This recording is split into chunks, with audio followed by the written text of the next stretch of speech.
Delhi blast साजिश में गिरफ्तार डॉक्टर शाहीन के इंटरनेशनल नेटवर्क को लेकर बड़े खुलासे हो रहे हैं। पाकिस्तान, मलेशिया, तुर्की, अनगिनत देशों में फैले इस टेरर मॉड्यूल में सैकड़ों डॉक्टर्स, मेडिकल छात्रों के शामिल होने की आशंका है।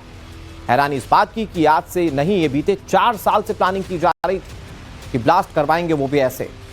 दिल्ली के साथ साथ देश के कई बड़े धार्मिक स्थलों में सिलसिलेवार धमाके की एक पूरी प्लानिंग, तारीख तक तय कर ली गई थी और सपोर्ट भी लगातार मिल रहा था।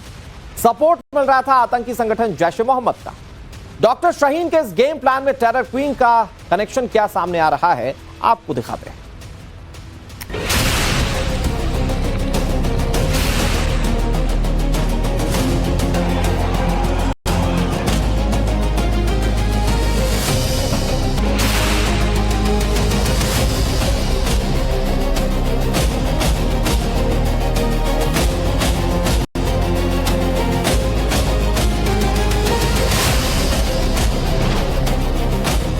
डॉक्टर शाहीन अंसारी, सादिया अजहर और अफीरा बीबी,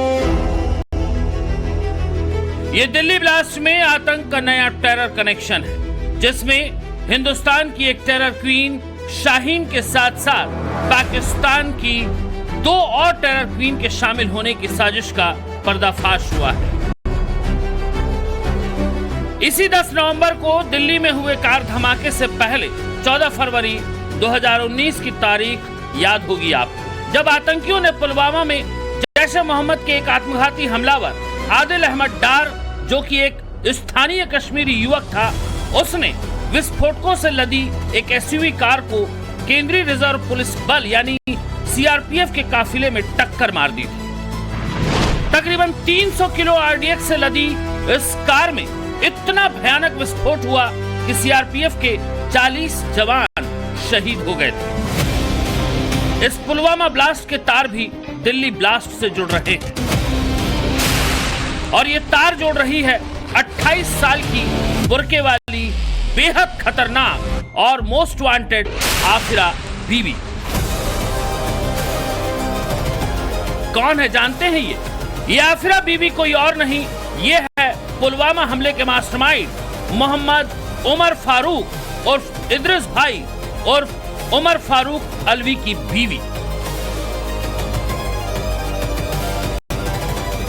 उमर फारूक कौन है? उमर फारूक है जैश-ए-मोहम्मद के प्रमुख मौलाना मसूद अजहर का भतीजा और उमर फारूक के पिता का नाम इब्राहिम अतहर उर्फ इब्राहिम अजहर, छोटा नाम नहीं है इब्राहिम अजहर। 1999 के कंधार विमान अपहरण IC-814 का एक प्रमुख आरोपी था। मतलब पिता कंधार विमान अपहरण का आरोपी और बेटा उमर फारूक 2019 के पुलवामा आतंकी हमले का मुख्य साजिशकर्ता और चाचा मसूद अजहर को तो दुनिया जानती ही है, आतंक का सबसे बड़ा नाम। अब आइए उमर फारूक पर।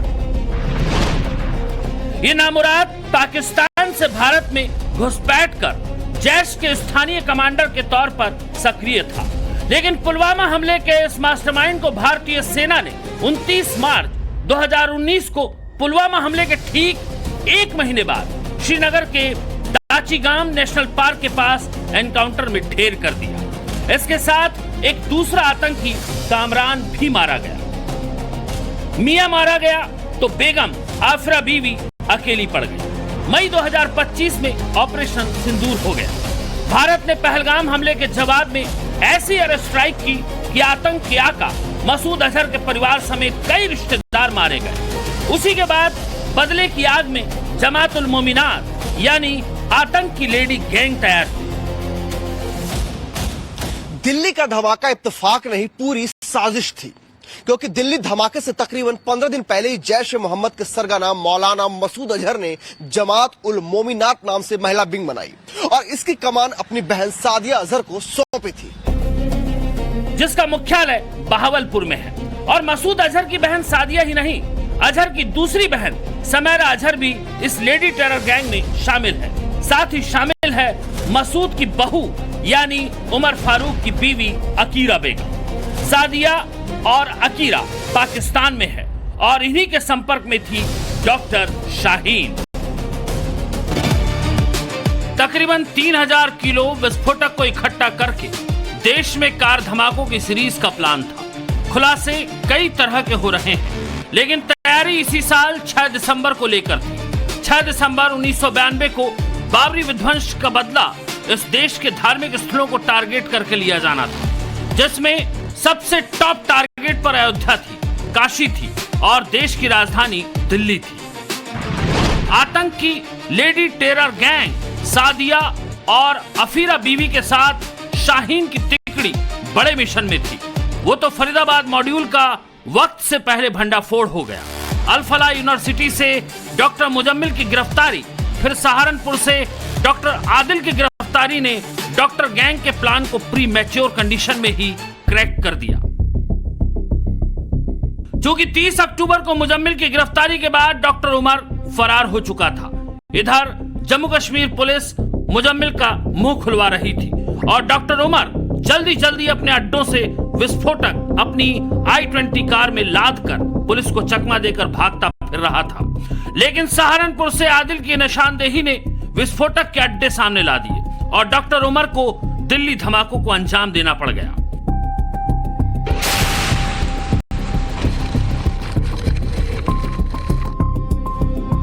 बताया जा रहा है कि लाल किले की पार्किंग में कार के अंदर बैठकर डॉक्टर उमर ने अमोनियम नाइट्रेट के जरिए बोनट बम को बनाया और 6:52 पर कार ब्लास्ट कर दी।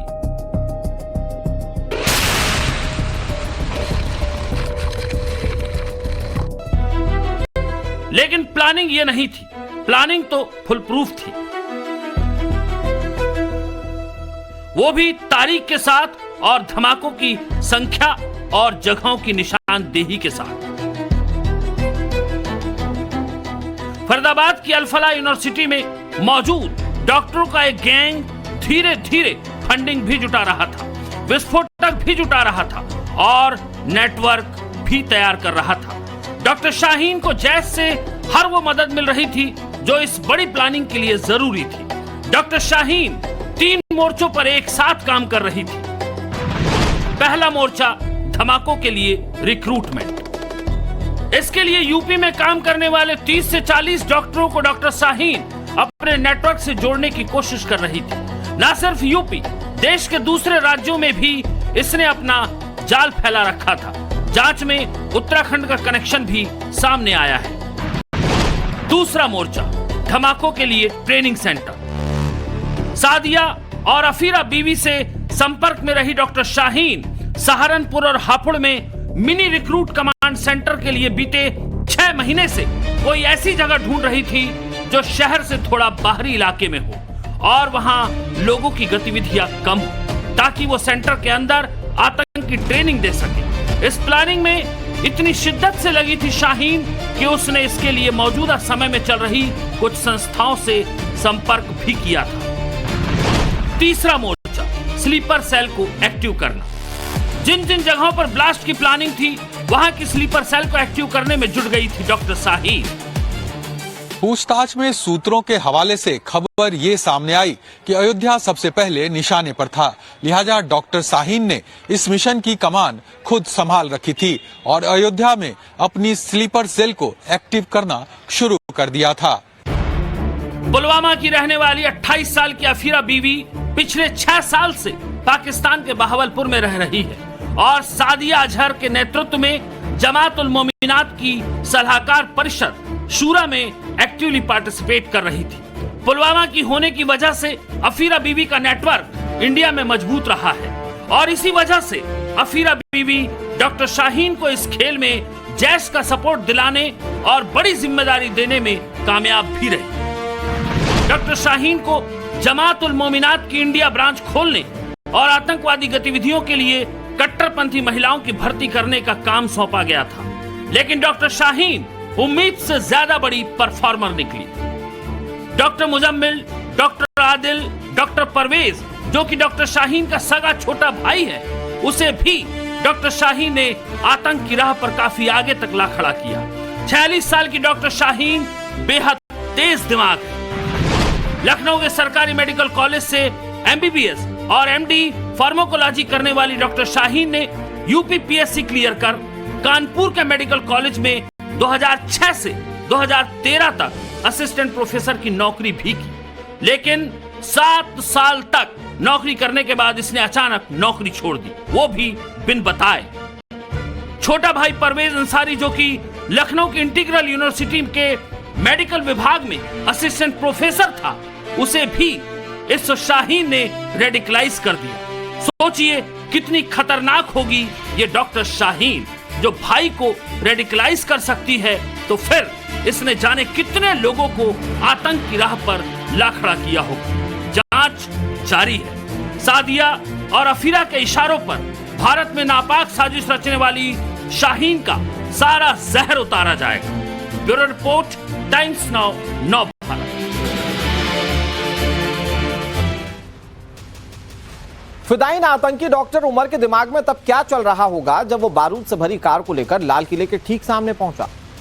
डॉक्टर शाहीन के दिमाग में तब क्या चल रहा था जब उसने आतंकियों की लेडी ब्रिगेड बनाने के बारे में सोचा। डॉक्टर मुजम्मिल के दिमाग में उस वक्त क्या चल रहा होगा जब उसने 3000 किलो अमोनियम नाइट्रेट अपने ही घर में छिपा लिया। डॉक्टर परवेज अंसारी के दिमाग में उस वक्त क्या चल रहा था जब उसने अपनी 2 लाख की नौकरी छोड़ी और चुना आतंक का रास्ता। जब से व्हाइट टेरर मॉड्यूल का खौफनाक खुलासा हुआ, तब से ये सवाल हर किसी के मन में। इन सवालों को हमने साइकोलॉजिस्ट और रेडिकल बिहेवियर एक्सपर्ट्स के सामने रखा। उन्होंने चौंकाने वाली बातें बताई। पूरी इन्वेस्टिगेशन इस रिपोर्ट में।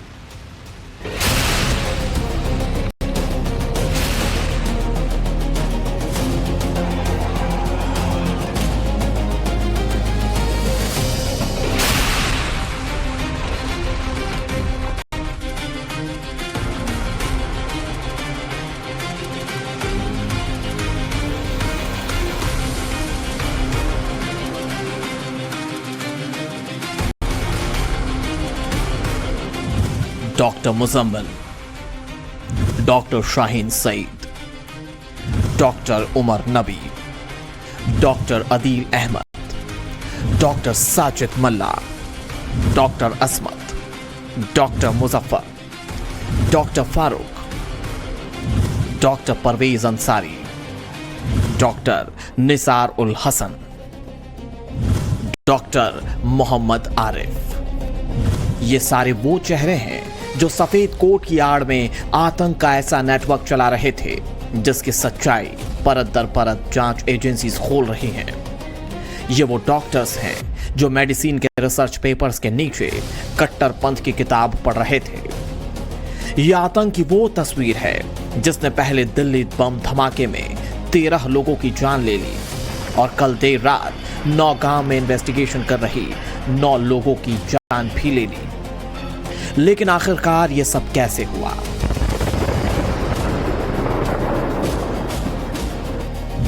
क्या डॉक्टर नेटवर्क टेरर नेटवर्क में तब्दील हो गया है? एमबीबीएस, एमडी और नीट के टॉपर्स बॉम्बर कैसे बन गए? देश के बेस्ट ब्रेन कहे जाने वाले डॉक्टर कैसे चरमपंथी आतंकी बने?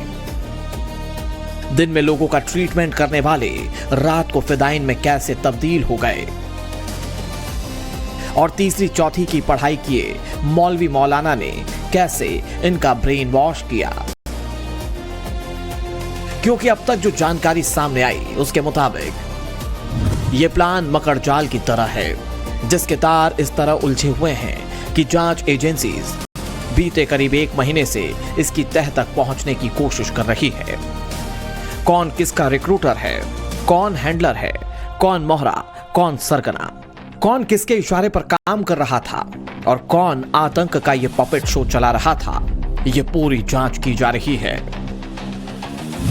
डॉक्टर टेरर नेटवर्क का ऑल इंडिया प्लान भी खुलकर सामने आ चुका है। जम्मू कश्मीर से शुरू हुई जांच हरियाणा, दिल्ली से होते हुए उत्तर प्रदेश, महाराष्ट्र, गुजरात और पश्चिम बंगाल तक पहुंच गई है। आतंक का मेडिकल नेटवर्क जब बेनकाब हुआ तो जैश ए मोहम्मद और अल-कायदा का नाम आया। तार पाकिस्तान से लेकर दुबई, अफगानिस्तान, टर्की, बांग्लादेश, यहां तक कि चीन तक निकले। व्हाइट टेरर मॉड्यूल की इस खौफनाक तस्वीर के सामने आने के बाद कई तरह के सवाल खड़े हो रहे हैं। सवाल ये कि भारत को टारगेट करने की कितनी बड़ी साजिश थी। टेरर मॉड्यूल की परतें कहां पर जाकर रुकेंगी, कौन कौन इस भयानक खेल में शामिल था, इन सारे सवालों का जवाब ढूंढा जा रहा है आतंकियों का मीटिंग पॉइंट कही जा रही अल फलाह यूनिवर्सिटी में। 73 एकड़ के एरिया में आतंक के 6 फ्लोर की फैक्ट्री धड़ल्ले से चलाई जा रही थी। ऐसी फैक्ट्री जिससे ऐसे आतंकी मंसूबे निकले जिन्होंने मिलकर दिल्ली में 10 नवंबर की शक्ल ले ली। ऐसी जिसकी वजह से आज की डेट में सफेद कोट को शक की निगाहों से देखा जा रहा है। फिलहाल पुलिस ये लगाने की पता कोशिश कर रही है कि क्या डॉक्टर मुजम्मिल, डॉक्टर शाहीन सईद और डॉक्टर उमर के अलावा भी और भी लोग इस रेडिकलाइज्ड ग्रुप का हिस्सा थे, और क्या वो लोग जो बाकी लोग इस पूरी प्लानिंग में ब्लास्ट में जुटे थे, क्या उनके और भी सदस्य थे। फिलहाल यूनिवर्सिटी की जिस तरीके से जांच चल रही है और इसके फाइनेंशियल ट्रेल को लेकर तमाम सवाल जो हैं वो जांच एजेंसियों के मन में हैं। अब ये देखा जा रहा है कि कुछ दिनों में ही ईडी, ईओडब्ल्यू और डीआरआई भी इस पूरी यूनिवर्सिटी की फाइनेंशियल ट्रेल की जांच करके मामले को आगे बढ़ा सकती है। लेकिन अभी तक इस बात के सही सुराग नहीं मिल पाए हैं कि क्या ये जो पूरा अमोनियम नाइट्रेट की बरामदगी हुई, इसमें विश्वविद्यालय प्रशासन के कुछ लोगों का भी कोई हाथ था या नहीं। उत्तर प्रदेश के लखनऊ में करीब 200 डॉक्टर्स एजेंसीज की रडार पर हैं। पूरी लिस्ट तैयार की गई जिनसे पूछताछ होनी है। अल फलाह के तकरीबन 1 दर्जन से ज्यादा प्रोफेशनल डॉक्टर्स की तलाश की जा रही है जो पकड़े गए जैश संदिग्धों के लगातार नेटवर्क में थे और दिल्ली बम धमाके के बाद से गायब हैं। कानपुर मेडिकल कॉलेज के 57 डॉक्टर्स और छात्रों का डेटा जुटाया जा रहा है। सूत्रों की माने तो अल फलाह की जांच एजेंसीज के अलावा अब हेल्थ मिनिस्ट्री भी अपने एंगल से करेगी, जिसके जरिए यह पता लगाया जाएगा कि मेडिकल की पढ़ाई में आखिरकार रेडिकल आतंकवाद कैसे घुसा। जांच एजेंसीज पाकिस्तान और बांग्लादेश में पढ़ाई करने वाले या कर चुके एक स्टूडेंट्स की स्क्रूटनी कर रही है, जिससे यह पता लगाने की कोशिश है कि पाकिस्तान बांग्लादेश गए छात्र कहीं किसी रेडिकल ग्रुप के संपर्क में तो नहीं आए।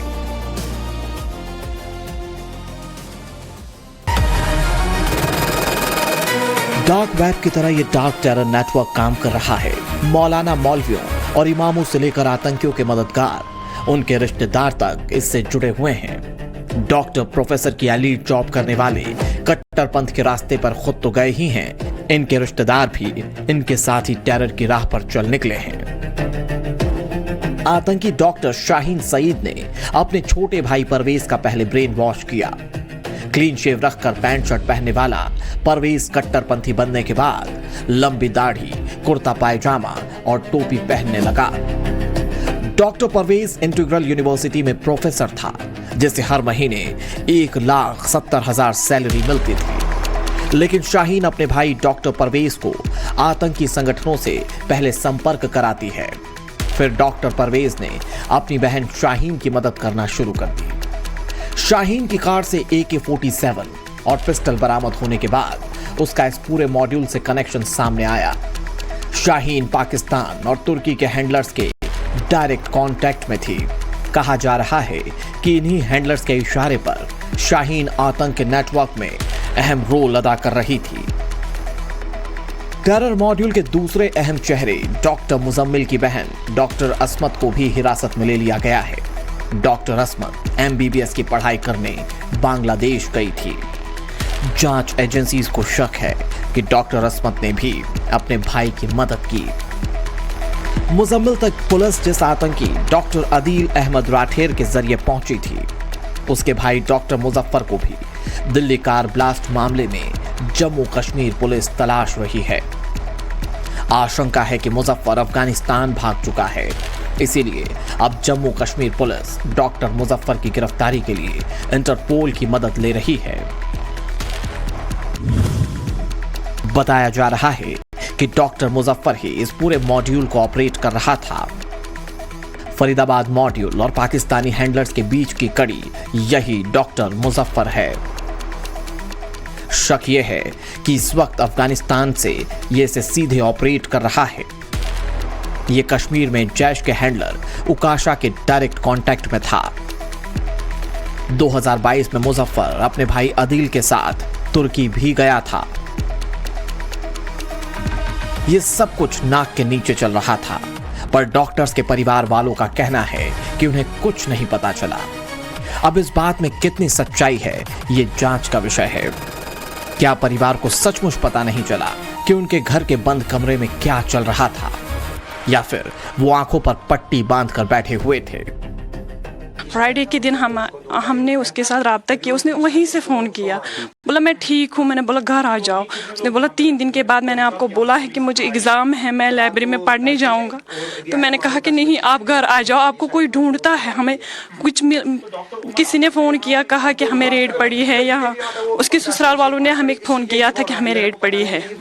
तो फिर मैंने उससे कहा, हम भी घबरा गए। हमने उससे कहा कि आ जाओ आप घर। उसने कहा नहीं, मैं 3 दिन के बाद आऊँगा। मैंने बोला नहीं, कल ही आ जाओ। आपको लगा कि इस तरह की एक्टिविटी में वो शामिल हो सकती? इससे पहले कोई आपको इंडिकेशन? बताऊं कि वो कैसा बंदा था, इमेजिन नहीं कर पाओगे कि वो कैसा बंदा था। इतना अच्छा नमाज पढ़ता था 5 टाइम। मतलब आज तक, मैं 4 साल हो गए मेरी शादी को, उसने आंखें उठाकर मेरी तरफ देखा भी नहीं है। बातें वो इतनी कम करता था कि मतलब चाय खाना, बस, नथिंग मोर। अच्छा, ज्यादा बातें नहीं करता था, परिवार के साथ, लोगों के साथ ज्यादा मिलता नहीं था, बैठता भी नहीं था। सुबह डॉक्टर का कोट पहनकर घर से निकलने वाले, लोगों का इलाज करने वाले और मेडिसिन पर रिसर्च करने वाले डॉक्टर्स अपने कमरों के दरवाजों के पीछे क्या कर रहे थे, इसकी भनक उनके साथ काम करने वालों तक को कभी नहीं लगी। नहीं, मेरे को कुछ आइडिया नहीं था। किस तरह से बॉडी लैंग्वेज था? अपना ड्यूटी पे आते से डॉक्टर से काम करते जाके चले आते। किस तरह से आप लोग रूम में भी नॉर्मल थे सर। कभी आपने बातचीत सुनी हो? फोन पे ज्यादा करते हो? किसी से फोन पे बात करते सुनाओ? मैंने देखा नहीं सर कुछ प्रैक्टिस करते हुए। कमरा अलग है, अपना अंदर जो मर्जी करें। लेकिन सबसे बड़ा सवाल अब यही उठ रहा है कि आखिरकार इस नेटवर्क की जड़ें कितनी गहरी हैं। इसे समझने के लिए कदम पीछे लेकर पूरी तस्वीर को बड़े पैमाने पर जब हमने देखा और इसकी इन्वेस्टिगेशन की, तो इस जिहादी गैंग के बारे में बेहद चौंकाने वाला खुलासा हुआ। इन 2 नाम को बहुत ध्यान से सुनिए। पहला है अल फलाह में काम करने वाला इमाम मोहम्मद इश्तियाक, और दूसरा है 18 अक्टूबर को श्रीनगर के नौगाम में एंटी इंडिया पोस्टर लगाने के लिए गिरफ्तार हुआ मौलवी इरफान अहमद। आतंक के अड्डे में अल फलाह की मस्जिद में इमाम मोहम्मद इश्तियाक 20 साल से नमाज पढ़ाने का काम करता था। यहीं उसकी मुलाकात मुजम्मिल से हुई। मुजम्मिल के जरिए वो आतंकी उमर नबी से भी मिला। इसी इमाम के घर से पुलिस को 2900 किलो अमोनियम नाइट्रेट विस्फोटक बरामद हुआ था। इश्तियाक के किराए के घर जिसमें मुजम्मिल रहता था, उससे पुलिस को 360 किलो विस्फोटक मिला था। पुलिस इस टेरर नेटवर्क में इश्तियाक की भूमिका की भी जांच कर रही है। उसे अरेस्ट किया जा चुका है। लेकिन इश्तियाक की बीवी ने आज एक बहुत बड़ा खुलासा किया। इश्तियाक की पत्नी ने आरोप लगाया कि डॉक्टर मुजम्मिल ने जानबूझकर उसके पति से नजदीकियां बढ़ाई और उसे आतंकी डॉक्टर उमर से भी मिलवाया। उमर हर रोज उस मस्जिद में भी आता था जिसमें इश्तियाक नमाज पढ़ाता था। डॉक्टर को जानते थे आप? हम नहीं जानते थे वो डॉक्टर। निवाज पढ़ने सब आते हैं, हमने क्या पता वाको। हमारे घर में उसने क्या धरा क्या ना धरा, हमने कुछ पता नहीं। हम रहते हैं इतनी दूर, हमने क्या मालूम कहाँ रख दिया उसे हमारे घर में। फरीदाबाद से 800 किलोमीटर दूर कश्मीर के नौगाम में मौलवी इरफान अहमद आतंक की एक अलग कहानी लिख रहा था। धारा 370 हटने से पहले यह कश्मीर के युवाओं से पत्थरबाजी करवाता था। 2019 के बाद यह गुपचुप तरीके से आतंकियों की मदद करने लगा। देवबंद से मुफ्ती बनकर निकला इरफान महज 2री कक्षा तक पढ़ा था। यह आतंकी संगठन जैश के कमांडर के सीधे संपर्क में था और उसे जैश से फंडिंग हो रही थी। आतंकी डॉक्टर उमर को सबसे पहले रिक्रूट करने वाला और उनसे कांटेक्ट करने वाला यही मौलवी इरफान अहमद था। यह टेलीग्राम के जरिए उमर से मिला था। डॉक्टर्स के टेरर मॉड्यूल के 2 टेलीग्राम ग्रुप थे। इनके जरिए डॉक्टर्स को भड़काया गया। इनमें से एक ग्रुप का नाम फर्जंदान ए दारुल उलूम था, वहीं दूसरे ग्रुप को पाकिस्तान के जैश ए मोहम्मद का आतंकी उमर बिन खत्ताब चलाता था। पर सवाल वहीं आकर अटक जाता है कि आखिरकार मेडिकल प्रोफेशन में इस कदर रेडिकलाइजेशन कैसे हुआ। मनोवैज्ञानिकों से जब हमने जानने की कोशिश की कि व्हाइट कॉलर जॉब में रेडिकलिज्म कैसे घुसा है, इसके पीछे क्या कारण है, कैसे एमबीबीएस, एमडी और मेडिकल के टॉपर डॉक्टर कट्टरपंथ की राह पर आगे बढ़े, तो उन्होंने बहुत ही चौंकाने वाले खुलासे किए। साइकोलॉजिस्ट के मुताबिक आईक्यू, जिसे इंटेलिजेंस क्वोशिएंट भी कहा जाता है, वो इमोशनल क्वोशिएंट से काफी अलग होता है। ऐसा जरूरी नहीं कि कोई ज्यादा पढ़ा लिखा आदमी या दिमागी तौर पर संजीदा शख्स इमोशनली भी संजीदगी से बिहेव करे। रिसर्च बताती है कि ऐसे लोगों में आइडेंटिटी क्राइसिस भी पाया जाता है। एज अ फॉरेंसिक साइकोलॉजिस्ट मैं आपको बता दूं कि पढ़ाई मतलब कि आईक्यू, इंटेलिजेंस लेवल होना और पढ़ाई में बहुत अच्छा होना, ये आपके इमोशनल क्वोशिएंट से थोड़ा अलग होता है। कट्टरपंथी विचारधारा जो होती है वो भावनाओं का खेल है। पढ़ाई आपको इंटेलिजेंट जरूर बनाती है, बट इसका मतलब है कि आप अपने इमोशंस को भी हर तरह से कंट्रोल कर पाएंगे, ये जरूरी नहीं है। इनफैक्ट जितना पढ़ा लिखा इंसान होगा उतना ही तर्क वितर्क करने में वो सक्षम होगा, और वो अपनी कट्टरपंथी विचारधारा को भी अपने तर्क वितर्क से सही साबित करने में पूरा सक्षम होता है। इस तरह के जो पढ़े लिखे लोग होते हैं, जो बहुत इंटेलिजेंट होते हैं, उनको एक चीज़ और होती है आइडेंटिटी क्राइसिस। उन्हें हमेशा लगता है कि जिस ग्रुप में वो अभी हैं वो उस ग्रुप के लिए नहीं है, वो उनसे थोड़े बेटर हैं। जब वो इस तरह के ग्रुप्स में भी मिल जाते हैं जो ग्रुप्स भी कट्टरपंथी विचारधारा रखते हैं, वो ग्रुप्स उन्हें फील कराते हैं कि आपके साथ कितना इनजस्टिस हुआ है, आप कितने ऑप्रेस्ड हो, आप एक तरह से विक्टिम हो। बट जब अब आपके पास पावर है, पावर ऑफ इंटेलिजेंस, आप कहीं काम करते हो तो आपके पास फाइनेंशियल पावर भी है, आपको और भी रिसोर्सेज का एक्सेस है, तो अब आपको ये यूज करना चाहिए दूसरों को जस्टिस दिलाने के लिए।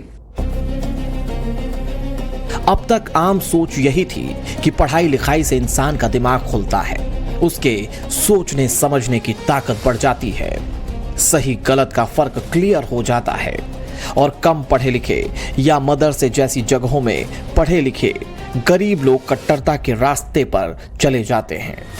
लेकिन इस खतरनाक मॉड्यूल ने सोच को भी गलत साबित कर दिया। सवाल है कि ये कैसे पॉसिबल हो सकता है, ये हो कैसे सकता है। जो ये डॉक्टर्स हैं, इन्होंने पढ़ाई लिखाई की है और ये उसके एक्सपर्ट हैं, ये आइडियोलॉजी के एक्सपर्ट नहीं हैं। बट जो मौलाना पाए गए हैं जो इस पूरे अटैक के पीछे थे, या फिर आप ये कहिए जो इन लोगों को इन्फ्लुएंस कर रहे हैं, वो लोग आइडियोलॉजी के एक्सपर्ट हैं।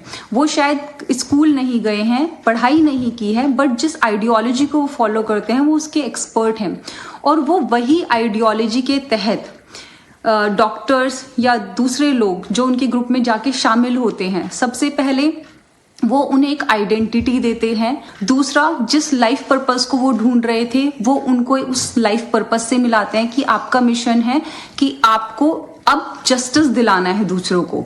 जो इस तरह की कट्टरपंथी विचारधारा से जुड़ते हैं वो इस मिशन को कंप्लीट करने के लिए किसी भी तरह के काम करने के लिए तैयार हो जाते हैं। डॉक्टर उमर से लेकर शाहीन तक सभी के सभी पढ़ने लिखने में तेज थे। किसी ने नीट टॉप किया था, कोई अलग अलग रिसर्च पेपर तैयार कर रहा था, लेकिन जैसे ही ये अल फलाह नाम के ब्लैक होल में पहुंचे, कट्टरपंथ और उग्रवाद इनके सिलेबस में आ गया। यही वजह है कि अल फलाह एनआईए से लेकर क्राइम ब्रांच और रेवेन्यू डिपार्टमेंट से लेकर ईओडब्ल्यू सभी के टारगेट पर है। अल फलाह यूनिवर्सिटी की पैमाइश शुरू की जा चुकी है। भूमि अधिग्रहण में गड़बड़ी की आशंका जताई जा रही है। अल फलाह यूनिवर्सिटी की फंडिंग सोर्स और वित्तीय लेन देन की बहुत बारीकी से पड़ताल की जा रही है। दिल्ली क्राइम ब्रांच ने अल फलाह यूनिवर्सिटी के खिलाफ 2 अलग अलग एफआईआर दर्ज कर ली है, एक धोखाधड़ी के मामले में और दूसरी फर्जीवाड़े से जुड़ी धाराओं के तहत। दिल्ली पुलिस ने यूनिवर्सिटी को नोटिस जारी किया और कुछ जरूरी दस्तावेज उपलब्ध कराने को कहा है। इस बीच अल फलाह के एक और डॉक्टर को पुलिस ने हिरासत में ले लिया है। पश्चिम बंगाल के उत्तरी दिनाजपुर से जानिसार आलम और जिगर को पुलिस ने पूछताछ के लिए उठा लिया। जानिसार आलम ने साल 2024 में अल फला यूनिवर्सिटी से MBBS की पढ़ाई पूरी की थी। जानिसार का आतंकी डॉक्टर से क्या कनेक्शन है, इसे पुलिस गहनता से खंगाल रही है। ब्यूरो रिपोर्ट, टाइम्स नाउ, नव भारत।